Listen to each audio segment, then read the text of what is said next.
Hello hello, कैसे हैं आप लोग? सब एकदम बढ़िया हैं बच्चों। आज हम class 12 chapter number 2 inverse trigonometric function discuss करने वाले हैं। सबसे पहली बात जो आपको इसमें याद रखनी है, चलो सीधा सीधा शुरू करते हैं। सबसे पहली बात ये देखो, हमें ये जानना है कि इनवर्स किस फंक्शन का एग्जिस्ट करता है। अगर आपने चैप्टर नंबर फर्स्ट में पढ़ा है तो अच्छी बात है, नहीं पढ़ा है तो इधर ध्यान से देखो। अच्छा, चैप्टर नंबर फर्स्ट में इसका थोड़ा सा पार्ट है, इनवर्स तो है उधर। अब सीबीएसई ने सिलेबस से रिड्यूस कर दिया तो हो सकता है आपने थोड़ा ना पढ़ा उसको, पर कोई नहीं, मैं समझाता हूँ, आप ध्यान से देखो। जो फंक्शन 1 1 एंड ऑन टू होते हैं उन्हीं फंक्शन का इनवर्स एग्जिस्ट करता है। 1 1 और ऑन टू को हम बाइजेक्टिव भी बोलते हैं। हाँ, तो ये वाला वर्ड याद रखो, 1 1 and onto, 1 1 and onto, और 1 1 एंड ऑन टू को हम बाइजेक्टिव भी बोलते हैं। तो जो फंक्शन बाइजेक्टिव होते हैं उन्हीं फंक्शन का इनवर्स भी एग्जिस्ट करता है। ये वाली बात जो आपको याद रखनी है। सबसे शुरू की बात यही है कि इन्वर्टेबल जो फंक्शन होते हैं वो 1 1 एंड ऑन टू भाई पक्के से होते हैं। तो सर अगर 1 1 एंड ऑन टू नहीं है तो इन्वर्स एग्जिस्ट नहीं करेगा। अच्छा, तो इन्वर्स एग्जिस्ट नहीं करेगा तो ना निकाल ही नहीं सकते फिर। हाँ, अगर हम जबरदस्ती 1 1 एंड ऑन टू बना दें तो इन्वर्स एग्जिस्ट भी कर जाएगा। चलो कोई बात नहीं। तो सबसे पहली बात, अगर चाहें तो मैं लिख देता हूँ, आप लिख लेना। अगर आप याद रखना चाहते हैं तो कोई बात नहीं, आप उसको याद भी रख सकते हैं। चलो देखो, the function which is bijective, the function which is bijective से समझ जाओगे ना आप, ब्रैकेट में करके अगर चाहे तो आप लिख लेना 1 1 and onto, 1 1 and onto. The function which is bijective या फिर 1 1 and onto is invertible. इसका मतलब जो फंक्शन 1 1 और ऑन टू है वो इन्वर्टेबल भी हो जाता है। बिल्कुल सही बात है। The function which is bijective is invertible. आप अपनी लैंग्वेज में भी लिख सकते हैं, हिंदी में लिख लो कि जो फंक्शन 1 1 और ऑन टू होता है वही फंक्शन का इन्वर्स एग्जिस्ट करता है। अच्छा, मान लीजिए एफ, अगर हमारे पास कोई फंक्शन है, कुछ भी फंक्शन है एफ। अच्छा, फंक्शन से थोड़ा तो इंट्रोड्यूस होंगे आप, क्योंकि फर्स्ट चैप्टर में आपने पढ़ लिया, तो मैं मान के चल रहा हूँ आपको समझ में आएगा। ये एफ वगैरह में लिखूंगा तो आपको ये पकड़ में आएगी बात। तो एफ अगर हमारा कोई फंक्शन है किसी ए सेट से बी सेट पे, तो एफ इनवर्स ऐसे लिखा जाएगा। हाँ, इनवर्स फंक्शन, तो वो फंक्शन जो होता है वो बी सेट से ए सेट पे होता है। अच्छा सर, ये क्या लिख दिया अभी बताऊंगा। इससे पहले थोड़ा सा और मैं आपको बता देता हूँ दूसरे पॉइंट के लिए जो मुझे लिखना है। ये वाली बात आप थोड़ा सा याद रखना, ठीक है, थोड़ा दिमाग में रखना कि अगर एफ कोई फंक्शन है तो इसका इनवर्स एफ -1 ऐसे लिख देते हैं, ये याद रहेगा। एफ फंक्शन है तो उसका इनवर्स ऐसा लिखा जाता है। चलो अच्छा सर, अगर कोई फंक्शन बाइजेक्टिव नहीं है तो क्या करना है? क्या उसको बाइजेक्टिव बना सकते हैं? सोचने वाली बात है। बिल्कुल बना सकते हैं। कैसे बनाएंगे? आपको ये पता है कि 1 1 एंड ऑन टू क्या होता है? देखो मैं बताता हूँ। जो 1 1 का मतलब होता है एक वैल्यू के लिए एक आंसर देना। अच्छा सर, ऑन टू का मतलब ये होता है जो भी आपके आंसर्स आए हैं, या फिर ये बोलो जो आपका कोडोमेन वाला पार्ट है, लिखना ही पड़ेगा। मान लीजिए एक आपके पास ए सेट है, दूसरा आपके पास बी सेट है, और कोई हमारे पास फंक्शन है और वो फंक्शन ए सेट से बी सेट पे डिफाइन है, और उस फंक्शन को मैं कुछ नाम देता हूँ, सपोज दैट x+4। ये हमारे पास एक फंक्शन है। थोड़ा सा गौर करना बात पे, इस पे अभी आता हूँ, इस पे गौर करो। कोई हमारे पास फंक्शन है, ए सेट से बी सेट पे डिफाइन है, उसका हमने नाम दिया है fx = x+4। बिल्कुल सही बात है। और मैं बोल देता हूँ जो हमारा ए है, ए के अंदर है 1 2 3 4, और बी के अंदर है 5 6 7 8। अब गौर करना, आप थोड़ा सा ध्यान देना। अगर मैं ये जो ए वाला सेट है ये सब x की वैल्यूज़ हैं, जो बी वाला सेट है वो सब y की वैल्यूज़ हैं। बिल्कुल सही बात है। अगर मैं फंक्शन के अंदर यहाँ से ए सेट से इसका एलिमेंट उठा के वहाँ पे रखता हूँ, तो यहाँ पे 1 रखूँगा, 1 + 4 कितना बन जाएगा? 5। तो 1 के लिए आंसर कितना आया है? 5। समझ गए? अगर मैं 2 रखता हूँ तो 2 यहाँ पे रखेंगे, 4 और 2 6 बन जाएगा, तो 2 के लिए आंसर कितना आया है? 6। अगर मैं 3 रखता हूँ तो 4 और 3 कितना बन जाएगा? 7। 3 के लिए आंसर कितना आया है? 7। अगर मैं 4 रखता हूँ तो 4 यहाँ पे रखेंगे, 4 और 4 8 बन जाएगा, तो 4 के लिए आंसर कितना आया है? 8। अब सोचो, हर एक x की वैल्यू के लिए केवल एक आंसर आ रहा है, इसी को 1 1 बोला जाता है। 1 1 क्या होता है? एक वैल्यू रखने पे एक ही आंसर आएगा। x की एक वैल्यू रखेंगे, एक ही आंसर आएगा, वो हमारा होता है 1 1। बिल्कुल सही बात है। अब ऑन टू आप यहीं से ही समझ सकते हो। जो आपका ये दूसरे वाला सेट था इसको हम कोडोमेन बोलते हैं। इसको हम क्या बोलते हैं? कोडोमेन। और जो ये पहले वाला सेट था इसको हम डोमेन बोलेंगे। आप ये वाली बात दिमाग में रखना, मैं थोड़ा सा रिकॉल करा रहा हूँ, हालांकि आपको पता होगा। अच्छा, अब ये जो दूसरे वाला सेट है जो कोडोमेन है, इसमें ध्यान से देखो, क्या कोई ऐसा एलिमेंट बचा है जिसकी प्री इमेज ना हो, या मतलब कोई ऐसा एलिमेंट यहाँ पे बचा है जिसका रिलेशन यहाँ से ना बन पा रहा हो? नहीं सर, ऐसा तो कुछ नहीं है। ये सारे के सारे भैया कहीं ना कहीं अपना सेटिंग बैठा के रखे हुए हैं। 1 का 5, 2 का 6 के साथ है, 3 का 7 के साथ है, 4 का 8 के साथ है। सही बात है ना? कोई ऐसा यहाँ पे नहीं बचता है जिसका प्री इमेज पीछे ना हो। यहाँ पे कोई ऐसा एलिमेंट, मतलब इसका आप समझ पा रहे हो ना मेरी बात को? अगर मैं मान लूँ यहाँ पे 9 ले लेता, यहाँ पे क्या ले लेता, एक और एलिमेंट ले लेता, कोडोमेन को मैं रफ करता हूँ, सपोज दैट अगर एक और एलिमेंट आ जाता 9, तो मैं यहाँ से ये बोलता कि ये जो 9 है ना, इसका प्री इमेज पीछे नहीं है, 9 के लिए कोई भी वैल्यू नहीं है डोमेन में। हाँ, तो अगर ऐसा फंक्शन अगर ऐसा सेट आपके पास होता है कोडोमेन में जो बिल्कुल सारे के सारे आंसर्स लिए बैठा है किसी ना किसी वैल्यू के लिए, तो उसको बोला जाता है ऑन टू, वो फंक्शन बन जाता है ऑन टू। तो 1 1 एंड ऑन टू फंक्शन कौन सा होता है भाई? एक के लिए एक आंसर आएगा, वो 1 1, और कोई भी कोडोमेन वाले सेट में कोई भी खाली ना बचे, सब इंगेज हों, वो होता है ऑन टू। समझ गए? तो ये 1 1 एंड ऑन टू होता है। चलिए, अच्छा अब इस पर आते हैं। दूसरा पॉइंट में क्या बताने वाला था, आपको 1 1 समझ में आ गया, आपको ऑन टू समझ में आ गया, इन दोनों को बाइजेक्टिव बोलते हैं, और जो बाइजेक्टिव होता है उसी का इनवर्स एग्जिस्ट करता है, ये वाली बात आपकी समझ में आ गई।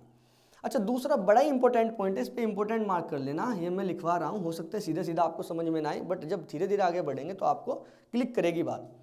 जो फंक्शन बाइजेक्टिव नहीं होते हैं उन फंक्शन को बाइजेक्टिव बनाया जा सकता है। हाँ बिल्कुल सही बात है। Those function which are not bijective can be made bijective by changing its domain and codomain. आहा, कितनी बढ़िया लाइन है। ये कोडोमेन है ना, हाँ, बाइजेक्टिव होने के लिए ऑन टू होना चाहिए, बिल्कुल होना चाहिए। अगर यहाँ पे मैं 9 ले लेता, अगर मैं यहाँ पे 9 ले लेता तो 9 की कोई भी प्री इमेज नहीं थी, तो ये ऑन टू फंक्शन ना होता। अगर ऑन टू ना होता तो इनटू होता। हाँ बिल्कुल सही बात है। तो अगर अब यहाँ पे 9 है तो ये ऑन टू नहीं है, बिल्कुल भी ऑन टू नहीं है। ये 1 1 तो है बट ये ऑन टू नहीं है। अगर ऑन टू नहीं है तो बाइजेक्टिव नहीं है। बाइजेक्टिव होने के लिए दोनों होना चाहिए। अच्छा, अगर बाइजेक्टिव नहीं है फंक्शन, उसको बाइजेक्टिव कैसे बनाते हैं? बिल्कुल सही बात है, कोडोमेन या डोमेन में कुछ चेंज लाके। तो अगर मैं यहाँ से इसकी कोडोमेन को चेंज करूँ, यहाँ से 9 गायब कर दूँ, ये देखो सर पहले जैसा बन गया, हो गया वो ऑन टू, और 1 1 तो था ही, तो बन गया बाइजेक्टिव। समझे क्या बात को? अगर कोई फंक्शन बाइजेक्टिव नहीं है तो उस फंक्शन की या तो कोडोमेन में या डोमेन में या दोनों में कुछ कुछ चेंजेस करके हम उसको बाइजेक्टिव बना सकते हैं, और जैसे ही बाइजेक्टिव बना हम तुरंत उसका क्या निकाल सकते हैं? इनवर्स। सिंपल है। हाँ, तो ये वाली लाइन में लिख देता हूँ, those function which are not invertible, या फिर those functions which are not bijective, आप अपने हिसाब से लैंग्वेज लिख सकते हैं, बस आपको समझ में आना चाहिए मेरा दूसरा point. Those function which are not bijective can be made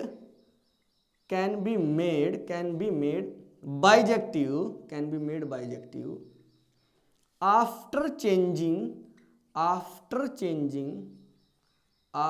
changing its domain, after changing the function. Those function क्या, द फंक्शन लिख लो, एक के बारे में बात कर लें अभी। The function which is not bijective, the function which is not bijective can be made bijective after changing its domain and codomain. इसकी डोमेन और कोडोमेन को चेंज करके हम इसको बाइजेक्टिव बना सकते हैं, जैसे हमने अभी अभी बनाया था। अगर वहाँ पे 9 आ जाता तो हम क्या करते, भैया 9 आप यहाँ से भागो, आप यहाँ से जाओ, क्योंकि हमें तो भैया ऑन टू चाहिए। ठीक है, तो कोई नहीं, हमने 9 को वहाँ से भगाया, ऑन टू आ गया। बिल्कुल सही बात है। तो दूसरा पॉइंट यही जो आपको याद रखना है, the function which is not bijective can be made bijective by after changing its domain and the codomain. Sir ये वाली लाइन क्या हमारे लिए इंपॉर्टेंट है? बिल्कुल इंपॉर्टेंट है। ये वाली लाइन से तो ये वाला चैप्टर स्टार्ट होने वाला है। तो दोनों पॉइंट आपको याद रखने हैं। मैं आगे बढ़ता हूँ। पहला पॉइंट क्या, जो फंक्शन इन्वर्टेबल है तो मतलब वो 1 1 ऑन टू होना चाहिए। अगर कोई फंक्शन 1 1 ऑन टू नहीं है तो उसको 1 1 ऑन टू बनाकर हम उसका इन्वर्स एग्जिस्ट कर सकते हैं। दोनों पॉइंट नोट करो, फिर मैं इसको रफ करके तीसरे पॉइंट की तरफ चलता हूं जो आपको याद रखना है। चलिए मैं इसको रफ करता हूं, नोट कर लिया होगा आपने, इसको रफ करता हूं, फिर नेक्स्ट पॉइंट पे बात करते हैं। चलिए इधर ही लिख दूं क्या इसको, क्या रफ करूं? चलो थर्ड वाला पॉइंट देखो, आओ अब कर लेते हैं अपने चैप्टर की बात। ये दो मेन बातें जो आपको याद रखनी थी। अगर आपके याद नहीं है तो ऐसा नहीं है कि आप चैप्टर नहीं कर पाओगे, सवाल तो फिर भी बन जाते हैं, उसमें इतनी बड़ी बात नहीं होती। आइए थर्ड चैप्टर कह रहा हूँ, थर्ड पॉइंट। आपको पता है क्या, ये हमारे पास जितने भी ट्रिग्नोमेट्रिक फंक्शन है ये बाइजेक्टिव होते ही नहीं। ओहो, मतलब ये 1 1 on 2 होते ही नहीं। अच्छा सर, अगर ये 1 1 on 2 नहीं होते, फिर भी आपने चैप्टर का नेम लिखा है इनवर्स ट्रिग्नोमेट्रिक फंक्शन। अच्छा, ये 1 1 on 2 नहीं होते बट फिर भी इनका इनवर्स एग्जिस्ट करता है, इसका मतलब सर जबरदस्ती की गई होगी इनके साथ। बिल्कुल सही बात है।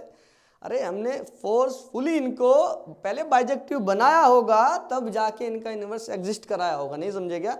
अभी बताया था, जो फंक्शन 1 1 on 2 नहीं होते उनको 1 1 on 2 बनाया जा सकता है, उसकी डोमेन और कोडोमेन में कुछ कुछ घपला करके। हाँ, तो इनवर्स ट्रिग्नोमेट्रिक फंक्शन याद रखना, all trigonometric function, all trigonometric function, all trigonometric function are not bijective, are not bijective. ये जो हमारे ट्रिग्नोमेट्रिक फंक्शन होते हैं ये बाइजेक्टिव नहीं होते हैं। अगर ये बाइजेक्टिव नहीं होते हैं फिर भी इनका इनवर्स एग्जिस्ट करता है, but their inverse exist, their inverse exist, लेकिन इनका इनवर्स एग्जिस्ट करता है। अच्छा, ये वाली लाइन पकड़ो, बट देयर इनवर्स एग्जिस्ट, उनका इनवर्स एग्जिस्ट करता है। अगर उनका इनवर्स एग्जिस्ट करता है सर, इस बात का मतलब ये उनके साथ कुछ तो गड़बड़ किया होगा। क्या गड़बड़ किया होगा? पॉइंट नंबर 2 याद करो, the function which is not bijective can be made bijective by changing its domain and codomain. हाँ, तो जो फंक्शन बाइजेक्टिव नहीं है उसको डोमेन और कोडोमेन में चेंज करके बाइजेक्टिव बनाया जा सकता है। तो मतलब अगर मैं कोई ट्रिग्नोमेट्रिक फंक्शन में से साइन लेता हूँ, तो साइन फंक्शन 1 1 on 2 नहीं है, तो उसकी डोमेन कोडोमेन में कुछ घपला करेंगे, कुछ चेंज करेंगे, तब उसको 1 1 on 2 बनाएंगे, तब जाके उसका इनवर्स एग्जिस्ट करेगा। बताओ, ये वाला पॉइंट समझ में आया? हाँ, तो ऑल ट्रिग्नोमेट्रिक फंक्शन, लिखो trigonometric function are not bijective but their inverse exist, उनका इनवर्स एग्जिस्ट करता है। तो ये तीनों पॉइंट आप ध्यान रखना। आपको ये पता होना चाहिए, अगर उसका इनवर्स एग्जिस्ट कर रहा है, वो 1 1 on 2 नहीं है, तो उसके साथ डोमेन और कोडोमेन में कुछ गड़बड़ करेंगे, तब जाके उसको 1 1 on 2 बनाएंगे। चलिए, ये सब बातें नोट करो, फिर मैं आता हूँ बिल्कुल मेन चीज़ पे कि भैया साइन की बात करते हैं अब, कि साइन वाला जो हमारा साइन वाला फंक्शन है उसका इनवर्स कैसे एग्जिस्ट कराएंगे, साइन का ग्राफ क्या होता है, साइन इनवर्स का ग्राफ क्या होता है, डोमेन कोडोमेन कौन सा फंक्शन होता है, ओड इवन इंक्रीजिंग डिक्रीजिंग, जो भी हमें देखना है देखने की कोशिश करेंगे। आप इसको नोट करो फटाफट, अब मैं सारा रफ करता हूँ, फिर नेक्स्ट पे बात करते हैं। आइए नेक्स्ट पॉइंट पे बात करते हैं, जरा ध्यान से देखो आप। फोर्थ, मान लेते कोई फंक्शन हमारा f है, वो a से b सेट पे कुछ डिफाइन होगा, और वो अगर उसका इनवर्स एग्जिस्ट करेगा, मतलब अगर वो बाइजेक्टिव होगा, तो उसको ऐसे लिखने वाले हैं f इनवर्स। ठीक है, ऐसे लिखोगे, ध्यान देना। तो भैया वो बन जाएगा b2a। ये क्या बात हुई सर? अभी समझाऊंगा क्या बात हुई। ये क्या आपको पता है डोमेन होता है? हाँ, ये आपको पता है कोडोमेन होता है, बिल्कुल सही बात है। जब इनवर्स उसका निकालते हैं तो भैया डोमेन का कोडोमेन और कोडोमेन का डोमेन बन जाता है। ये वाली बात आपको ध्यान रखनी है। अगर ये डोमेन है और ये कोडोमेन है, तो इनवर्स निकालेंगे, तो इनवर्स जब निकाल लेंगे तो भैया जो हमें पता चलता है वो ये पता चलता है कि जो हमारा कोडोमेन था वो तो डोमेन बन गया, और जो हमारा डोमेन था वो बन गया कोडोमेन। बिल्कुल सही बात है। तो ये वाली बात आपको याद रखनी है। ठीक है, अगर आप किसी फंक्शन का इनवर्स निकाल के दिखाऊं क्या आपको? चलो, मैं एक फंक्शन लेता हूँ, उसका इनवर्स आपको निकाल के दिखाता हूँ। अभी ऊपर हमने एक फंक्शन लिया था f(x) = x + 4। ठीक है, ध्यान देना आप जरा। ये हमारा a सेट है, ये हमारा b सेट है, और हम कोई एलिमेंट मानते हैं 1 2 3 4 ले लेता हूँ, और यहाँ पे 5 6 7 8 ले लेता हूँ। अब जरा आप मुझे पक्का करो कि ये 1 1 on 2 होगा नहीं होगा? हाँ, ये 1 1 on 2 है, ये 1 1 on 2 है। कैसे? मैं बताता हूँ। अगर मैं 1 रखता हूँ यहाँ पे, तो आपको पता है 1 रखने पे 5 आएगा, अभी आया था। 2 रखने पे 6 आएगा, 3 रखने पे 7 आएगा, 4 रखने पे 8 आएगा। तो पक्के हो गए ना अब हम 1 1 on 2 में। ठीक है, तो 1 1 on 2 है, तो इनवर्स एग्जिस्ट करेगा। बिल्कुल सही बात है सर। ये डोमेन वाला पार्ट है, ये कोडोमेन वाला सेट है। बिल्कुल सही बात है सर। अच्छा, f(x) को y लिख सकता हूँ? बिल्कुल लिख सकते हैं। y = x + 4 बिल्कुल लिख सकते हैं। जब आप इनवर्स निकाल रहे होते हैं तो याद रहना, f(x) को y लिख देना और बाकी सब सेम टू सेम, और x को y के फॉर्म में लिख लेना। मतलब सर, मतलब ये है, 4 को इधर लेके आओ, ये बन गया x। तो x की वैल्यू निकाल लेना वहाँ से। जैसी x की वैल्यू आ जाए तो वो x को तो बोल देना f inverse x is equal to जो y है उसकी जगह पे x लिख देना और माइनस के 4। बिल्कुल सेम टू सेम। बात समझने की कोशिश करो, ऐसे इनवर्स कैलकुलेट किया जाता है। अरे ये धुंधला कैसे हो गया, अब ठीक है। तो ये वाली बात आपको पता होनी चाहिए। अगर आपने इनवर्स आज से पहले नहीं निकाला था कोई बात नहीं, बट आप थोड़ा सा आइडिया लगा लो, देख लो यहाँ पे कि अगर कोई फंक्शन है F X equal to something, F X को वाई मानो, सेम टू सेम उतारते जाओ, उसके बाद क्या करना है, एक्स को वाई की फॉर्म में लिखो, जहाँ पे वाई है वहाँ पे एक्स लिख दो, और जहाँ पे एक्स है वहाँ पे एफ इनवर्स एक्स लिख दो। अच्छा सर ये क्या बात हुई, मतलब ये बात ये हुई, देखो ध्यान से, ये तो फंक्शन एफ था जो ए से बी पे डिफाइन था। अब देखो बी पहले लिखता हूँ, ए बाद में, क्योंकि सर आपने अभी अभी बताया था डोमेन का कोडोमेन और कोडोमेन का डोमेन बनने वाला है। अब ये एफ इनवर्स देखो कैसे डिफाइन होगा। तो बी वाले कौन है, 5 6 7 8, ए वाले कौन है 1 2 3 4। अच्छा अब इनवर्स वाला हमारे अकॉर्डिंग ये है, यहाँ से देखने की कोशिश करो। अब ये बी की वैल्यू रखी जाएंगी यहाँ पे, हाँ अभी सिस्टम उल्टा हो गया। बी की वैल्यू पहली देखो 5 है, तो अगर मैं 5 को यहाँ पे डालूंगा, अच्छा सर 5 में से 4 जाएगा, 1 बचेगा, ये लो इसके साथ मैच कर रहा है। 6 डालो, 6 में से 4 जाएगा, 2 बचेगा। 7 डालो, 7 में से 4 जाएगा, 3 बचेगा, और 8 में से 4 जाएगा, 8 बचेगा। नहीं समझ पाएगा आप बात को? हाँ तो सर आप ये कहना चाहते हैं बी वाला सेट ए बन जाता है, ए वाला सेट बी बन जाता है, हाँ कोडोमेन का डोमेन, डोमेन का कोडोमेन बन जाता है। हाँ तीसरी बात और सुनो, y का x और x का y बन जाता है। बिल्कुल सही बात है, y का x और x का y बन गया है। देखो y को x बनाया है, और ये जो x था उसको f इनवर्स x बना दिया है। बिल्कुल सही बात हमारी, आप समझ पाए क्या बात को? अभी यहाँ पे हम 1 2 3 4 रख रहे थे फंक्शन में, जिसको रखते हैं उसको x की वैल्यू बोलते हैं। एफ इनवर्स में हम 5 6 7 8 रख रहे हैं। 5 6 7 8 कौन है, बी वाला है, और बी वाले वाई थे ना, हाँ बी वाले वाई वाले थे, और हमने अब 5 6 7 8 जो रखा है वो फंक्शन के अंदर एफ इनवर्स के अंदर रखा है। तो मतलब एफ इनवर्स के लिए ये तो एक्स वाले हो गए, और ये जो आंसर आ रहे हैं वाई वाले हो गए। नहीं समझे क्या बात? बिल्कुल सही बात है, समझनी पड़ेगी। तो पहली बात जो आपको याद रखनी है ये है, 4th पॉइंट में पहली बात ये है कि भैया डोमेन का कोडोमेन और कोडोमेन का डोमेन बनने वाला है। मैं यहाँ पे खोपचे में कहीं लिख देता हूँ कि इनवर्स जब आप निकाल रहे होंगे तो डोमेन का कोडोमेन बन जाएगा और कोडोमेन का डोमेन बन जाएगा। ओरिजिनल फंक्शन का जो कोडोमेन होगा और जो डोमेन होगा वो इंटरचेंज हो जाएंगे एफ इनवर्स के दौरान। इसको ढंग से लिख देता हूँ, जरा ध्यान से देखो।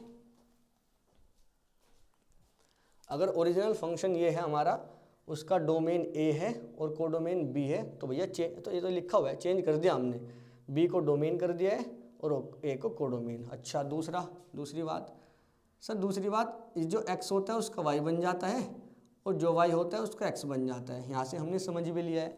हाँ जो x होता है फंक्शन का और y होता है वो इन्वर्स का y और x बन जाता है।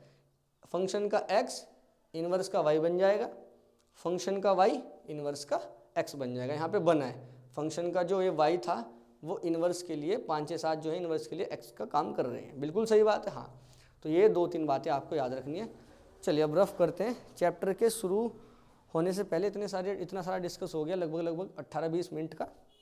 अब चैप्टर शुरू कर ही लेते हैं। चलो, तो मुझे लगता है तुम्हें काफ़ी सारी बातें समझ में आई होंगी, किस फंक्शन का इन्वर्स एग्जिस्ट करता है, और जब इन्वर्स निकालते हैं तो कौन कौन चेंज होता है, डोमेन कोडोमेन का क्या क्या सिस्टम बैठता है, एक्स का वाई का एक्स बन जाता है, हम समझ सकते हैं। ठीक है, चलो अब बात कर लेते हैं सबसे पहले साइन की। किसकी बात करते हैं भैया? साइन की। तो पहला आता है हमारा SINE साइन। अगर मैं SIN साइन लिखूँ तो कोई प्रॉब्लम नहीं है। अच्छा साइन एक्स भी लिख देता हूँ, एंगल तो लेना पड़ेगा, साइन थीटा लिख दो, क्या फ़र्क पड़ता है, साइन एक्स लिख देता हूँ। अच्छा मैं सबसे पहले साइन का ग्राफ बना के दिखाता हूँ आपको। इनवर्स तो बाद में कैलकुलेट करेंगे, पहले साइन का ग्राफ ही थोड़ा रिकॉल करा देते हैं हम आपको। ये हमारी एक्स एक्सिस है, ये हमारी वाई एक्सिस है। अच्छा वाई एक्सिस का मतलब आंसर वाली एक्सिस, हाँ एक्स एक्सिस का मतलब वैल्यू पुट करने वाली एक्सिस। इस एक्स एक्सिस से हम बहुत सारी एक्स की वैल्यू निकालते हैं, अपने फंक्शन में रखते हैं, वहाँ से कुछ आंसर आते हैं, उन आंसर को हम वाई बोलते हैं। पक्की बात है, बिल्कुल पक्की बात है। आपको ये पता होना चाहिए जो हमारा साइन होता है उसका ग्राफ 1 से -1 के बीच में रहता है। यस सर, ये बात तो हमको पता है जी। -1 से +1 के बीच में रहता है। हाँ, कैसे बनता है, फटाफट बनाने की कोशिश करते हैं। ये लो, सब 11th का पार्ट है। ओहो, जगह कम रह गई भाई। जाने तेरी, कोई बात नहीं, आप समझ पा रहे हो क्या बात को, टच नहीं किया क्या यार, मान लो ना, समझ लो। देखो ये रहा, ये हमारा π/2 होता है। ये देखो भाई, ऐसे ये मत सोचना, थोड़ा इधर उधर अगर हो रहा है तो भावनाओं को समझना, भावनाओं को समझो, भावना समझो, भावना आपको समझे या ना समझे, ठीक है। चलो क्या π/2 पे साइन 1 देता है आंसर, -π/2 पे -1 देता है आंसर। और ये ग्राफ साइन का चलता जाता है। आप तो इसके थोड़ा इंट्रोड्यूस होंगे इस ग्राफ से, सांप बन जाता है सांप, ठीक है। और 1 और -1 के बीच में रहता है। अच्छा, ये 1 है, ये -1 है, इसी के बीच में ग्राफ आएगा। सर अगर इसी के बीच में ग्राफ आएगा 1 और -1 के, इसका मतलब वैल्यू रिपीट तो होगी, जरूर रिपीट होती है। देखो साइन 0 की वैल्यू क्या होती है, 0 होती है, ये पता होना चाहिए आपको। साइन 0 डिग्री की वैल्यू 0 होती है। और कोस पाई की वैल्यू बोलो, साइन 0 की 0 और कोस पाई की भी अरे कोस कहाँ से आ गया, साइन पाई की भी कितना होता है, साइन पाई की भी 0 होता है। ये रहा पाई यहाँ होता है। देखो ग्राफ पाई वाले टाइम पे एक्स पे ही आके रुक गया, पाई वाले टाइम पे ग्राफ एक्स पे ही आके रुक गया। अगर एक्स पे ही आके रुक गया मतलब वाई पे जा ही नहीं रहा, वाई पे जाने का उसका मन ही नहीं कर रहा। अगर वाई पे जाने का मन नहीं कर रहा है तो वाई की वैल्यू 0 हो गई। तो एक्स एक्सिस पे वाई की वैल्यू 0 होती है। हाँ, एक ये रहा -k पाई और ये रहा -k 2 पाई। अच्छा सर, इसका मतलब यहाँ भी वैल्यू 0 ग्राफ की, यहाँ भी साइन की वैल्यू 0, यहाँ भी साइन की वैल्यू 0, यहाँ भी साइन की वैल्यू 0, आगे भी बहुत सारी जगह साइन की वैल्यू 0 होंगी। बिल्कुल 0 होंगी भाई साहब, साइन की वैल्यू बिल्कुल 0 होंगी। तो अगर ये भैया साइन की वैल्यू कई सारी वैल्यूज पे आंसर 0 आ रहा है, 0 डालोगे तब भी 0, पाई डालोगे तब भी 0, 2 पाई डालोगे तब भी 0। अच्छा जी, तो बहुत सारी वैल्यूज के लिए एक आंसर आ रहा है। हाँ याद करो, 1 1 में हमने बताया था एक के लिए एक, दूसरे के लिए दूसरा, तीसरे के लिए तीसरा, अलग अलग आंसर आने चाहिए ना, हर एक के लिए एक आंसर आना चाहिए। तो यहाँ तो भैया कई सारी वैल्यू के लिए एक ही आंसर आ रहा है। अच्छा जी, इसका मतलब ये 1 1 नहीं है। हाँ बिल्कुल नहीं है, ये ग्राफ 1 1 नहीं है। अच्छा एक बात और सुनो, किस किस के बीच में है ग्राफ, -1 से लेके +1 के बीच में। और उधर कहाँ तक जा रहा है सर, पता नहीं, कहीं तक भी जाता है। क्या ये जो रियल वाली, ये जो एक्स एक्सिस है सारी कवर करेगा, बिल्कुल कर लेगा। आगे इधर बढ़ जाएगा, उधर आगे बढ़ जाएगा। तो सोचो अगर मैं इसका डोमेन बताना चाहूँ आपको, डोमेन का मतलब एक्स की वैल्यू होता है, और कितनी एक्स की वैल्यू रख सकते हैं, सारी की सारी, सारी का मतलब रियल। तो डोमेन होता है आर। रेंज बोलो, रेंज, रेंज का मतलब आंसर किस किस के बीच में, कोडोमेन और रेंज के बीच में आपको डिफरेंस आना चाहिए। फर्स्ट चैप्टर का काम है वो, यहाँ पे मैं नहीं समझाऊंगा, टाइम जाएगा। तो रेंज बोलो सर, रेंज -1 से +1 के बीच में।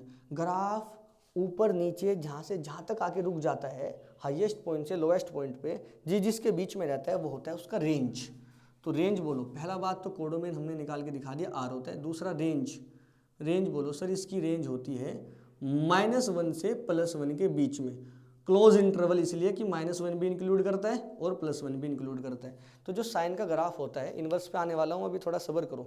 जो साइन का ग्राफ होता है वो -1 से +1 के बीच में रहता है। एक्स पे वो कितनी वैल्यू कवर करता है सर, सारी की सारी कवर लेता है, दुनिया में जितनी वैल्यू है एक्स की सारी कवर कर लेता है। हाँ, तो उसका डोमेन कितना हो गया, डोमेन हो गया साइन का आर। और रेंज कितना हो गया सर, 1 से लेके -1 के बीच में रहते हैं, रेंज हो गया -1 से +1। अब सर ये 1 1 तो नहीं है, मतलब ये बाइजेक्टिव नहीं है, सीधा सीधा हमें देखने से पता चलता है। हाँ सर ये बाइजेक्टिव नहीं है। अगर ये बाइजेक्टिव नहीं है तो सर इसका इन्वर्स एग्जिस्ट नहीं करता। अगर नहीं करता तो कराना पड़ेगा, क्योंकि चैप्टर हमें पढ़ना है, चैप्टर ये इन्वर्स ट्रिग्नोमेट्रिक फंक्शन। सर कैसे कराएं, अच्छा मुझे थोड़ा सा मेरे साथ रहना, आप लोग इधर इधर इधर देखो, मेरे साथ रहना। अगर मैं ये देखो, ये वाला सांप पकड़ो, ये वाली ब्रांच पकड़ो, ये वाली ब्रांच बस, और यहाँ पे रुक जाओ। इसको मैं थोड़ा डार्क करता हूँ, मेरे पास दूसरा मार्कर पता नहीं मेरा कहाँ पे चला गया, वरना मैं थोड़ा दूसरे मार्कर से करता तो आपको और अच्छा दिखाई देता। देखो -π/2 से +π/2 के बीच का ग्राफ देखो, ये ऐसा। और सोचो क्या ये बाइजेक्टिव है? हाँ देखो 0 आ रहा है, हाँ -π/2 पे -1 आ रहा है, +π/2 पे +1 आ रहा है, और कोई भी वैल्यू वापस से नहीं आएगी इस दौरान में, कोई भी वैल्यू वापस से नहीं आएगी। अगर आप पूरा ग्राफ ध्यान से देखोगे तो वैल्यू वापस से आ रही हैं, तब हमारा बाइजेक्टिविटी खराब हो रही है। लेकिन इस दौरान तो बाइजेक्टिविटी खराब नहीं हो रही। अगर मैं -π/2 से +π/2 के बीच में ग्राफ को ऐसे कंसिडर करता हूँ, ये सोचता हूँ ये हमारा क्या हो गया, -π/2 से +π/2 के बीच में जो ग्राफ है, हाँ ये तो बाइजेक्टिव हो सकता है। तो अगर ये बाइजेक्टिव है तो बस इतने से पार्ट का हम इन्वर्स निकालेंगे। हाँ इसका ये है तो भाई साइन का ग्राफ ही है, तो साइन का ग्राफ ही, तो -π/2 से +π/2 में हमने रख दिया कि भाई -π/2 से +π/2 के बीच में देख ये बाइजेक्टिव है। हाँ बिल्कुल है, तो -π/2 से +π/2 के बीच में ही इन्वर्स निकालेंगे ना हम। हाँ निकाल लेंगे, क्या फर्क पड़ता है। अच्छा अगर तुम्हारे दिमाग में ये आ रहा होगा ना कि सर इसके जैसा तो यहाँ भी बनेगा, देखो ये आगे जाएगा बनेगा ना, हाँ बिल्कुल बनेगा, इस तरफ से भी बनेगा, बिल्कुल बनेगा, तो यहाँ भी इन्वर्स हाँ करेगा एग्जिस्ट, यहाँ भी इन्वर्स बिल्कुल एग्जिस्ट करेगा। बट -π/2 से लेके +π/2 के बीच की जो ब्रांच होती है उसको हम बोलते हैं प्रिंसिपल वैल्यू ब्रांच। ये प्रिंसिपल ब्रांच होती है हमारी, हम इसके बीच में सारे ग्राफ पढ़ने वाले हैं साइन के इन्वर्स वाले। साइन इन्वर्स का ग्राफ हम इसके बीच में ही पढ़ने वाले हैं। कोस इन्वर्स का ग्राफ भी हम, हाँ कोस इन्वर्स का अलग हो जाता है, उसकी प्रिंसिपल वैल्यू ब्रांच अलग हो जाती है। तो हर एक ट्रिग्नोमेट्रिक फंक्शन का हमने पहले तो प्रिंसिपल वैल्यू ब्रांच निकाला, देखा कहाँ बाइजेक्टिव है, उसके बाद उसी के बीच में इन्वर्स एग्जिस्ट करा। ये वाली बात आपको याद रखनी होगी। लेकिन साथ साथ में आपकी जो चिंता है वो भी ठीक है कि यहाँ भी इन्वर्स हाँ बिल्कुल होगा, यहाँ भी 1/1/2 होगा, यहाँ भी बाइजेक्टिव होगा, ये वाला भी बाइजेक्टिव है। किताब वाला इसको ही पकड़ लेता है, हम भी इसको पकड़ के बैठ जाएंगे। तो -π/2 से +π/2 का अगर मैं ग्राफ देखूं, अब बाकी का रफ करता हूं, इसी को बनाने की कोशिश करते हैं। -π/2, अभी रुक जाओ, इधर देखो। तो sin x, हमारा एक sin x था, उसका ग्राफ ये रहा। हमने इसको डोमेन को रेस्ट्रिक्ट किया है, डोमेन को चेंज करने की कोशिश की है ना। डोमेन हमारा अभी क्या था r, लेकिन हम डोमेन को -π/2 से +π/2 के बीच में लेके आई। पॉइंट नंबर सेकंड याद करो कि फंक्शन को बाइजेक्टिव बनाया जा सकता है, क्या चेंज करके, डोमेन में गड़बड़ कर दो या कोडोमेन में। हमने डोमेन में गड़बड़ कर दिया। अब वापस से सोचो आप, एक अभी बीच में कि ये वाले पॉइंट भी बताया था, ऊपर लिखा था कि x की वैल्यू y बन जाती है, y की वैल्यू x बन जाती है जब इन्वर्स हम निकालते हैं। हाँ ये वाला पॉइंट भी बताया था। मतलब सर इसके बीच में अगर इसका इन्वर्स निकाल सकते हैं तो x वाली y बन जाएगी, y वाली एक्सिस, हाँ x वाली y वाली x बन जाएगी, तो इसका मतलब x एक्सिस तो y एक्सिस बन जाएगी, y एक्सिस x एक्सिस बन जाएगी। ये वाली बात समझ में आएगी तुम्हारे, आनी चाहिए भाई। अब देखो ध्यान से, अब थोड़ा चेंज करता हूँ। तो मतलब जो x एक्सिस पे पॉइंट थे वो तो मैं y एक्सिस पे लेके आता हूँ, जो y एक्सिस पे वो x एक्सिस पे लेके आते हैं, क्योंकि चेंज तो हुआ था थोड़ी देर पहले अभी। हाँ तो +1 -1 के बीच में इसको मैं x एक्सिस पे लिख रहा हूँ, गौर से देखना, ये +1 है, ये -1 है, और जो x एक्सिस वाले थे वो y पे लेके आता हूँ। भाई इन्वर्स यहाँ तुम्हें ये तो पक्का हो गया ना, ये तो तुम एकदम श्योरिटी यहाँ तो हो गई तुम्हारी कि ये जो -π/2 से +π/2 के बीच में ये बाइजेक्टिव है, तो यहाँ तो इन्वर्स एग्जिस्ट कर जाएगा। तो बस मैं इतने का ही इन्वर्स पकड़ के आपको दूंगा। दूसरा क्या है, दूसरा है भाई π/2, इधर पाई है, फिर -π/2, फिर -π है, ऐसी तो है। तो जो x एक्सिस थी वो तो मैंने y वाली वैल्यू मतलब y एक्सिस बना दिया, और जो इधर y एक्सिस था और ये रहा y एक्सिस 1 और -1 वाला, वो x एक्सिस बनाया। अब ग्राफ बनाता हूँ, ये साइन का ग्राफ इधर बनाता हूँ, गौर से देखना है ना। तो भाई x एक्सिस को y एक्सिस बनाया ना, देखो अरे यहाँ से कैसे बना रहा हूँ, यहाँ से जाएगा ना, और ये 1 से -1 के बीच में रहने वाला है, तो भैया ये लो,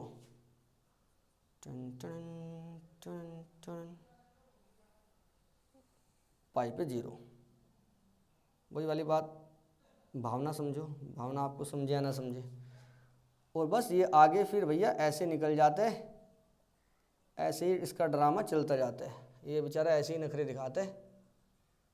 अब इधर सांप बन जाएगा आपका। आप बात समझ पा रहे हो क्या? अब जो जो पॉइंट हम पकड़ के आए थे ना उसी पॉइंट के थ्रू चल रहे हैं। साइन के ग्राफ में मैं थोड़ा टाइम लगाऊंगा, साइन इनवर्स के में, उसके बाद जो फटाफट निपटाएंगे। ठीक है सर, वो हमारे दिमाग में जो बात थी कि भैया इन्वर्स एग्जिस्ट करेगा तो भैया x का y का x बन रहा था, तो भैया यहाँ पे इन्वर्स एग्जिस्ट कर गया, तो हमने कोशिश की x का y का x बनाने की।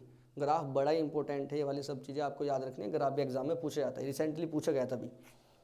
ठीक है, तो हमारा अब यहाँ पे ढूंढो, कहाँ है वो ये वाला -1 से +1 -π/2 से +π/2 वाला, कहाँ है? ये रहा, ये रहा ये रहा ये रहा ये रहा ये रहा ये रहा ये रहा ये रहा। अच्छा,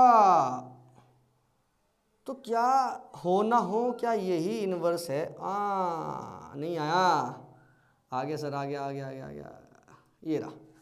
अब फालतू का हटा दूँ क्या? ये फालतू का हटा देंगे, हाँ हटा दो हटा दो हटा दो, उड़ाओ इसको यहाँ से, चलता जाएगा। हमें क्या मतलब है उससे? हमें तो भैया जहाँ हमें इन्वर्स चाहिए था, जिस ब्रांच जिस डोमेन में हमें इन्वर्स निकालना था वो हमारी निकल गई।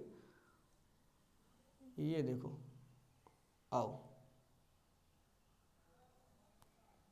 ये सब हटाओ, ये -1 था जी, ये +1 था,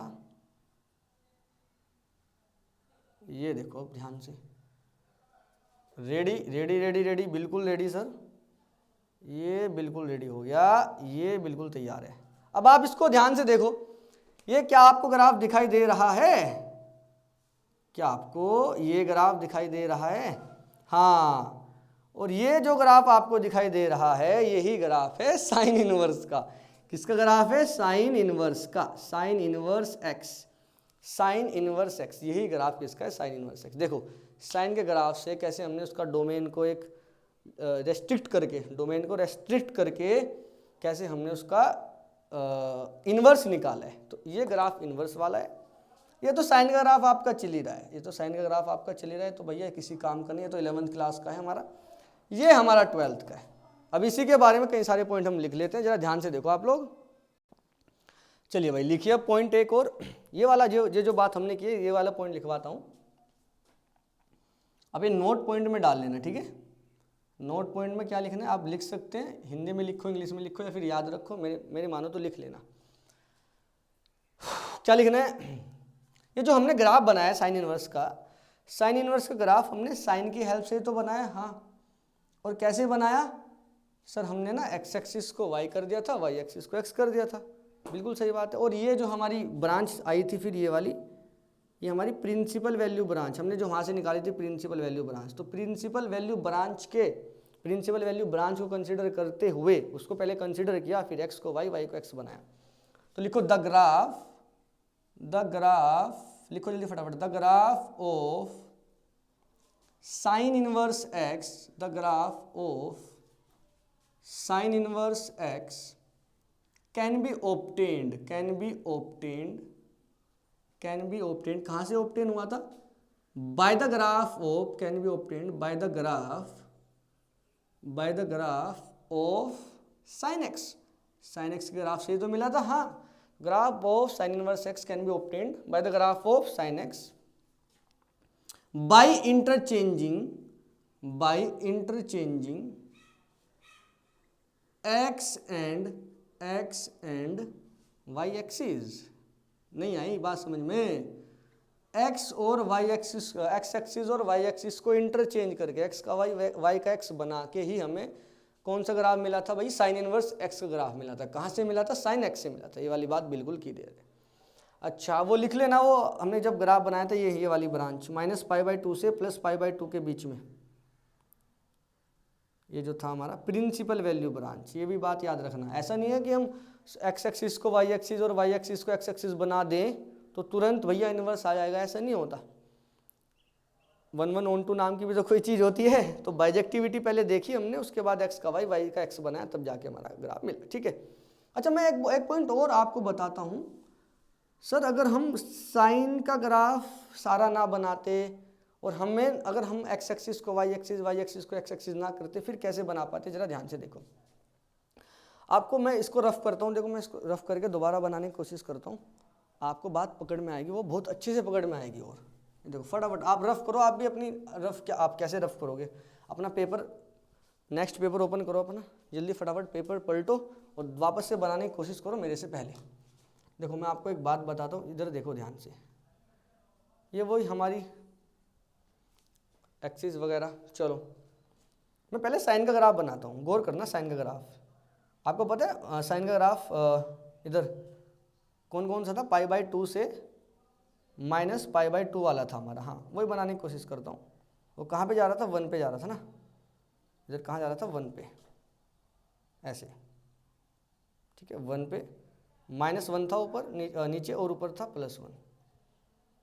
यहाँ से यहाँ 1 था, ये बिल्कुल सही बात है। ऐसे ये मैं बनाने की कोशिश करता हूँ, आप गौर करना, भावनाओं को समझना मेरी, ठीक है।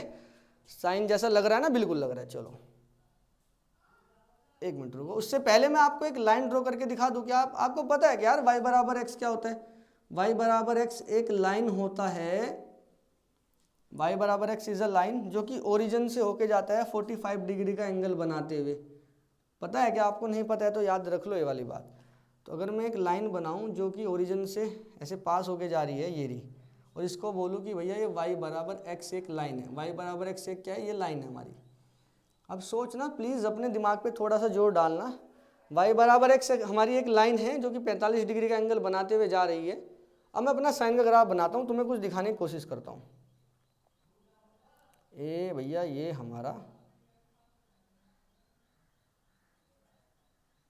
1 पे जाएगा, +1 पे कहाँ? π/2 पे, ठीक है। ये रहा, वेरी गुड। अब इधर ध्यान से देखो, ये हमारा साइन का ग्राफ है भैया। ये हमारा कौन सा ग्राफ है? साइन का। अगर मेरे पास दूसरे कलर का मार्कर अभी अवेलेबल होता ना तो मज़ा ही आ जाता यार। किसका ग्राफ है? साइन का। अब गौर करना जरा मेरी बात पे, सुनो मेरी बात पे, सुनो सुनो सुनो सुनो। अब काम की बात। अगर मैं y बराबर x लाइन को एक मिरर मान लूँ, वापस अगर मैं y बराबर x को एक मिरर समझ लूँ, मिरर मतलब शीशा, और उस मिरर में -π/2 से +π/2 के बीच का साइन का ग्राफ देखूं, तो साइन का ग्राफ की इमेज जो बनेगी या साइन के ग्राफ का जो रिफ्लेक्शन होगा वही साइन इनवर्स एक्स का होगा। अरे अरे अरे, नहीं आया। देखो देखो देखो, ये देखो, ये मिरर है, ये हमारा मिरर रखा हुआ है। साइन का ग्राफ ये जा रहा है, ऐसे जा रहा है, थोड़ा ऐसे ही तो होके जाएगा, ऐसे होके जाएगा ना। हाँ, तो इधर से ऐसे जा रहा है। इस मिरर में इस ग्राफ की इमेज नीचे कैसे देखोगे? ऐसे ही तो देख पाओगे यार, सोच लो। देखो ऐसे ही तो सोच पाओगे, ऐसे। हाँ, और ये वाले ग्राफ, ये जो ग्राफ है, ये वाले ग्राफ का, ये देखो मिरर ये रहा, इसका इमेज उधर बनेगा ऐसा। बोलो नहीं सोच पाए क्या? हाँ बिल्कुल सही बात है। तो आप ऐसे भी सोच सकते हो। देखो ये तो साइन एक्स का था और ये साइन इनवर्स एक्स का था। तो मतलब सर आप क्या कहना चाहते हैं? मैं कहना चाहता हूँ, आपको अगर पता भी नहीं है, ये वाली बात आपको पता होनी चाहिए थी। खैर अगर नहीं पता समझो कि y बराबर एक्स जो हमारी लाइन होती है, उस y बराबर एक्स जो लाइन होती है, वो लाइन हमें ना एक ओरिजिनल ग्राफ का इनवर्स दे देती है। हाँ, ओरिजिनल ग्राफ का इनवर्स दे देती है। तो अगर हमें किसी फंक्शन का इनवर्स देखना हो, ग्राफ अगर हमें निकालना हो, the graph of the inverse function can be obtained by the original graph, as the mirror image of as the mirror image along y बराबर x लाइन। y बराबर x एक हमारी लाइन है, उसके अलोंग अगर हम चेक करें original वाले, जो ओरिजिनल ग्राफ है, उस ग्राफ की इमेज अगर हम चेक करें तो हमें क्या मिल जाता है? उसका इनवर्स मिल जाता है। तो ये वाली लाइन अगर कहो तो मैं लिखवा दूं क्या? चलो मैं रफ करता हूं, इसको लिखो फटाफट।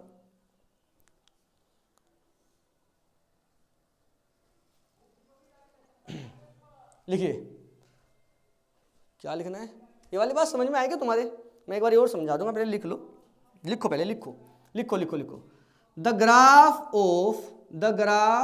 ऑफ इनवर्स फंक्शन, हाँ किसी भी इनवर्स फंक्शन, कोई भी इनवर्स फंक्शन का graph, the graph of inverse function can be obtained. दो बातें याद रखनी थी। पहली तो वो कि जी x को y कर दो, y को x कर दो, तब भी बन जाता है। दूसरा ऐसे भी बन रहा है अगर हम देख रहे हैं, the graph of inverse function can be obtained bye original function, bye the graph of original function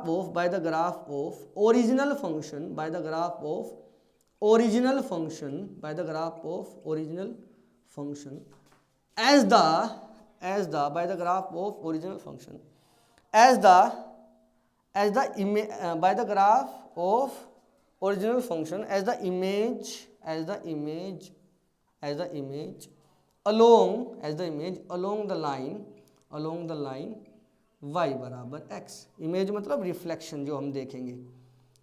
तो भैया हमें ना ओरिजिनल, जो हमें इनवर्स फंक्शन का जो ग्राफ है वो ओरिजिनल फंक्शन से हमें मिल सकता है। कैसे मिलेगा? y बराबर x वाली लाइन के अलोंग हम उसका इमेज देख लें या फिर उसका रिफ्लेक्शन देख लें ग्राफ का।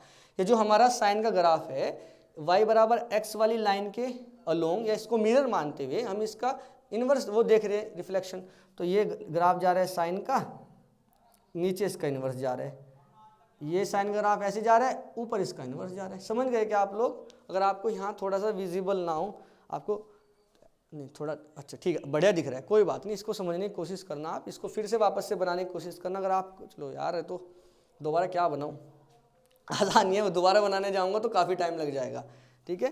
पर आप बस थोड़ा सा बातें याद रखना कि हम ना दो तरह से समझ सकते हैं बात को। अगर y बराबर एक्स वाली में लाइन ड्रॉ करूँ और -π/2 से +π/2 के बीच में और साइन का ग्राफ बनाऊं, तब भी इन्वर्स का ग्राफ इजीली बन सकता है। समझ गए क्या? वापस बनाता हूँ, चलो बना ही देता हूँ, इधर ध्यान से देखो। ये -1 है, ये अरे -1 कहाँ, ये तो -π/2 है, ये +π/2 है, ये हमारा ऊपर क्या भैया, ये हमारा 1 है और ये हमारा नीचे -1 था, नीचे हमारा क्या था, -1 था, ये हमारा क्या था, +1 था, ठीक है। साइन का ग्राफ हमारा कुछ ऐसे बन रहा था, पहले y बराबर एक्स वाली लाइन थी हमारी, साइन का ग्राफ हमारा कुछ ऐसे था बिल्कुल, और इनवर्स का ग्राफ हमारा कुछ कैसे था, इसकी इमेज ऐसे था, ठीक है, ऐसे ऊपर की तरफ। समझ गए क्या? ये इनवर्स वाला था हमारा और ये साइन एक्स का, ऊपर इधर भी लेके जा सकते, थोड़ा ऊपर नीचे कर सकते, कोई दिक्कत वाली बात नहीं, ठीक है। अच्छा, आपको पता है क्या डोमेन का कोडोमेन और डोमेन का रेंज का कोडोमेन बनने वाला, बिल्कुल पता है। तो ये तो -π/2 +π/2 है, एक्स वाली है, इसका तो y बनेगा, मतलब ये ऊपर जाएगी ऐसे, समझ गए क्या? हाँ, और ये -1 से +1 वाली है, ये x बन जाएगा, तो इसको फिर ऐसे करके लिख देंगे। ये बात समझ गए आप? रेंज का कोडोमेन का रेंज कैसे बन रहा है? आप y बराबर एक्स वाली लाइन के थ्रू समझे क्या बात? पक्का बताओ, y बराबर एक्स वाली लाइन के थ्रू बात समझ में आ गई? बिल्कुल आ गई। तो अब बस ये तो समझने वाली बात थी, अब जो मेन बात मैं बता रहा हूं वो सब अब तो भैया उसको तो भूलना ही नहीं है बिल्कुल भी। क्या? कुछ नहीं सर, अब आ जाओ ग्राफ पे, एकदम साइन इनवर्स एक्स के ग्राफ पे आ जाओ। अब ज़्यादा बकवास नहीं करना बिल्कुल भी सर, अब ग्राफ बनाओ। ये क्या इतनी देर से आप ऐसे बनाओ वैसे बनाओ, y बराबर एक्स करो, x का y, y का x, डोमेन का कोडोमेन, डोमेन का रेंज का कोडोमेन, क्या करने की कोशिश कर रहे हो सर? अब ग्राफ बनाओ सर फटाफट। ये देखो 1 से -1 कर दिया, ठीक है ना, रेंज का डोमेन कर दिया, और π/2 से -π/2 कर दिया है। अब मैं ग्राफ बनाने की कोशिश करता हूँ, ये यहाँ से स्टार्ट करता हूँ। कोई प्रॉब्लम है क्या? बन गया देखो। अच्छा, बातें क्या याद रखनी है सर? ये π/2 था, ये देखो, अब देखो काम की बात अब स्टार्ट हो गया, बिल्कुल मुद्दे की बात स्टार्ट हो गया। -π/2 वाली लाइन ड्रॉ करता हूँ,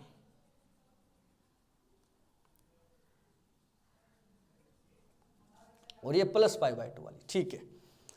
तो सर हमें ये समझ में आया, जो हमारा साइन का ग्राफ है, साइन इनवर्स का, अब तो साइन भूल जाओ, साइन इनवर्स का ग्राफ है वो -π/2 से +π/2 के बीच में रहने वाला है, और इधर x की वैल्यू -1 +1 हो जाएगी क्या? बिल्कुल हो जाएगी। कैसे याद करो, वो साइन का इतना बड़ा बनाया था ग्राफ हमने, -π/2 से +π/2 के बीच में डोमेन को रेस्ट्रिक्ट कर दिया था। ये ग्राफ जो हमने देखा था, इसको बोला था भैया यही हमारी प्रिंसिपल वैल्यू ब्रांच है, इसको पकड़ के बैठ जाओ, यही हमें इन्वर्स देगी। याद है वाली बात? हाँ, तो ये नीचे दिख रहा है क्या आपको? हाँ, अगर मेरा जो साइन एक्स था वो मेरा -π/2 से +π/2 तक उसका जो था वो डोमेन था, और उसका आंसर -1 से +1 आ रहा था। दिख रहा है आपको? -π/2 से +π/2 लिखे है, और एरो लगा के -1 से +1 लिखा है। ये वाली तो, ये तो प्रिंसिपल वाला काम कर रहा था। हाँ, अब इसका ही तो हमने ये बनाया ग्राफ। हाँ, इसका ही तो बनाया था, बिल्कुल सही बात है। तो ये जो साइन इनवर्स एक्स है, ये कहाँ से कहाँ तक बना है? अब थोड़ा चेंज मारते हैं, ये जो रेंज था इसका डोमेन कर देते हैं -1 से +1 डोमेन, और ये क्या था इसका डोमेन, इसको रेंज करो, और -π/2 से +π/2। बोलो बात समझ में आई क्या? कर दिया ना उल्टा। देखो हमने बोला था डोमेन का रेंज और रेंज का कोडोमेन, तो जो साइन था वो हमने -π/2 से +π/2 के बीच में पकड़ा, और वो तो -1 से +1 तो उसका रेंज था ही, और जब उसका इन्वर्स बनाया ग्राफ तो हमने इतनी सारी बातें लिख के बना लिया, फिर देखा कि भैया जो उसका रेंज था वो तो बन गया डोमेन, और जो उसका डोमेन था वो बन गया रेंज। अब देख लो आ भी गया था ना, y वाले पॉइंट x पे आ गए थे, अब जो x वाले पॉइंट थे वो y पे चले गए थे, और कहाँ से कहाँ तक थे, ये थे और ये थे, तो इनवर्स में उल्टा उल्टा सिस्टम हो गया। बताओ ये वाली बात समझ में आई क्या आपके? एक मिनट रुको बच्चों, चलो मैं इसको रफ करता हूँ और बस सब काम काम की बातें और कर लेते हैं थोड़ी बहुत। देखो ये सब ज़रूरी है, क्योंकि जब आप देखो साइन में इतना टाइम लग गया, इन्वर्स में, साइन इन्वर्स में, कोस इन्वर्स का जल्दी जल्दी बनाएंगे, फिर आगे का जल्दी जल्दी बनाएंगे, और ये सब बातें करना ज़रूरी था, क्योंकि जब सीबीएसई बोर्ड ऑब्जेक्टिव क्वेश्चन पूछता है तो भैया वो प्राण निकाल देता है, उसको सारा चाहिए कि भैया आप सब पढ़ के आओ तब ऑब्जेक्टिव कर पाओगे। चलो पहली बात, डोमेन बोलो, डोमेन। सर डोमेन वही ये रहा, आ जाओ ये रहा, -1 से +1। आप ऐसे भी लिख सकते हो, x की वैल्यू -1 से लेके +1 के बीच में, कैसे भी लिखो नो प्रॉब्लम। दूसरी बात, रेंज बोलो, रेंज। ये किसका चल रहा है काम? सब साइन इनवर्स x के बारे में बात कर रहा हूँ मैं सब। चले रेंज बोलो, रेंज। सर रेंज तो हो रहा -π/2 से +π/2 के बीच में, तो साइन इनवर्स x, ये पूरा का पूरा जो आंसर है, इसका जो आंसर है वो -π/2 से +π/2 के बीच में रहता है। कोई प्रॉब्लम नहीं सर? कोई प्रॉब्लम नहीं है। अच्छा थर्ड वाला, अच्छा सोचो यार, एक बात सोच के बताना, थोड़ा दिमाग पे जोर डालो। इंक्रीजिंग फंक्शन है डिक्रीजिंग फंक्शन है, जरूरी है ये वाली बात जानना। इंक्रीजिंग फंक्शन है डिक्रीजिंग है। आप जैसे लेफ्ट से राइट की तरफ जाओगे, जब आप लेफ्ट से राइट की तरफ जा रहे होंगे, लेफ्ट से राइट की तरफ जाने पे अगर आपका ग्राफ फंक्शन का बढ़ रहा है तो उसको इंक्रीजिंग बोला जाएगा। बस याद रख लो, ये वाली बात पकड़ के बैठ जाओ। देखो ना यार, ये वाले पॉइंट पे देखो, ये वाले पॉइंट पे, ये वाले पॉइंट पे ये रहा, थोड़ा नीचे जाएगा यार, ठीक है, ये वाले पॉइंट पे ये रहा, ये वाले पॉइंट पे ये रहा, x की ये वैल्यू के, x की ये वाली वैल्यू के लिए यहाँ है ग्राफ, ये वाली वैल्यू के लिए यहाँ है, ये वाली वैल्यू के लिए यहाँ है, फिर ये वाली वैल्यू के यहाँ यहाँ यहाँ यहाँ। तो जैसे जैसे x की वैल्यू बढ़ा रहे हो, ग्राफ भी तो ऊपर ऊपर ऊपर जा रहा है। x की वैल्यू इधर बढ़ रही है, ग्राफ ऊपर ऊपर ऊपर ऊपर, x की वैल्यू और इंक्रीज करो, ग्राफ और ऊपर और ऊपर और ऊपर। तो साइन इनवर्स x ग्राफ कैसा होता है? Increasing. Sign inverse x graph कैसा ग्राफ होता है? इंक्रीजिंग ग्राफ होता है। चलो फोर्थ, ओड होता है इवन होता है, कैसा होता है? कैसा भी नहीं होता यार, सोच लो। मैं आपको एक काम की बात बताता हूँ, अगर आपका ग्राफ ओरिजिन के अबाउट बन रहा है, बिल्कुल बिल्कुल ध्यान से, अगर आपका ग्राफ ओरिजिन के अबाउट बन रहा है और अपोजिट क्वाड्रेंट में है, ये ग्राफ ध्यान से देखो, ओरिजिन के अबाउट बन रहा है, ये रहा हमारा ओरिजिन, और अपोजिट क्वाड्रेंट में है, ये फर्स्ट क्वाड्रेंट, ये थर्ड, ये एक दूसरे के अपोजिट, ये एक दूसरे के अपोजिट। अगर ऐसा आपको मिलता है तो वो ग्राफ ओड ग्राफ होता है। तो ये कौन सा फंक्शन है? ग्राफ बोल रहा हूँ, फंक्शन। ये कौन सा फंक्शन है? Odd function. ठीक है, साइन इनवर्स x कैसा फंक्शन है? Odd function. ये देखो ना, अपोजिट क्वाड्रेंट में बन तो रहा है, देख पा रहे हो क्या आप लोग? बिल्कुल सर, है ना? ये देखो, यही पकड़ में आई बात, बताओ पकड़ पाए क्या बात को? देखो अपोजिट क्वाड्रेंट में बन रहा है, ये तो थर्ड में और ये फर्स्ट में। अच्छा पंखा बन रहा है, पंखा अगर फैन जैसा आपको अगर दिखाई देना तो ओड आ जाता है, ओड फंक्शन। ठीक है, समझ गए क्या आप? ये भी याद रख सकते हो ऐसा आप। बाकी याद रखना, अगर आपका अपोजिट क्वाड्रेंट में ग्राफ हो, अपोजिट क्वाड्रेंट में ग्राफ हो, अपोजिट क्वाड्रेंट में ग्राफ हो एंड ओरिजिन के अबाउट हो, एंड ओरिजिन के अबाउट हो, तो भैया उसको हम ओड फंक्शन का ग्राफ बोलेंगे। वो ओड फंक्शन हो जाता है बेसिकली, वो जो ग्राफ जिस फंक्शन का होता है वो फंक्शन ओड फंक्शन बन जाते हैं। ये वाली बात आपको याद रखनी है। चलिए, ये सब हमारा था साइन इनवर्स x के बारे में। हम कोस इनवर्स x की बात भी करेंगे, फिर साइन इनवर्स x और कोस इनवर्स x की दोनों की डोमेन तो हम मतलब साइन इनवर्स x की डोमेन हम पढ़ चुके हैं, फिर कोस इनवर्स x की डोमेन पढ़ेंगे और दोनों की डोमेन मिला के कैसे क्वेश्चन बनते हैं, हाँ वो भी करने वाले हैं। क्योंकि 2025 में एक क्वेश्चन पूछा गया था बहुत बेहतरीन वाला, बढ़िया और आसान सा, जो कि साइन और कोस का जो ग्राफ होता है, मतलब साइन और कोस का जो डोमेन होता है, उससे दोनों को कंबाइन करके एक डोमेन का क्वेश्चन पूछा गया था। अभी के लिए ये सब बातें आप पढ़ो, ध्यान रखो। उसके बाद हम काम की बात करेंगे आगे। सारी काम की बात है, मैं बार बार ये वाला शब्द यूज़ करता हूँ, काम की बात करेंगे। थोड़ा आपको लगा रहे हाँ सब काम की बात चल रहा है, ठीक है, तो आप इसको नोट करें, सब फटाफट नोट करो और उसको अपना नोटबुक में रखो, उसको एक बार 1-2 बार रिवाइज करो। आगे हम करते हैं नेक्स्ट वीडियो में। चलिए, तो अब तक के लिए केवल इतना ही है। साइन इनवर्स एक्स का ग्राफ हमने पढ़ा, काफ़ी सारी चीज़ें देखी कि किसका इन्वर्स एग्जिस्ट करता है, किसका इन्वर्स एग्जिस्ट नहीं करता है। एक बारी ऑन टू 1-1 अगर आप पीछे से पढ़ के आ जाओगे, बाइजेक्टिव का थोड़ा सा ओवरव्यू ले लोगे तो थोड़ा सा इजी हो जाएगा आपके लिए। चलिए नेक्स्ट वीडियो में करते हैं कोस इन्वर्स का ग्राफ, और उसके बाद हम बात करेंगे दोनों के क्वेश्चंस की। बाय बाय बच्चों।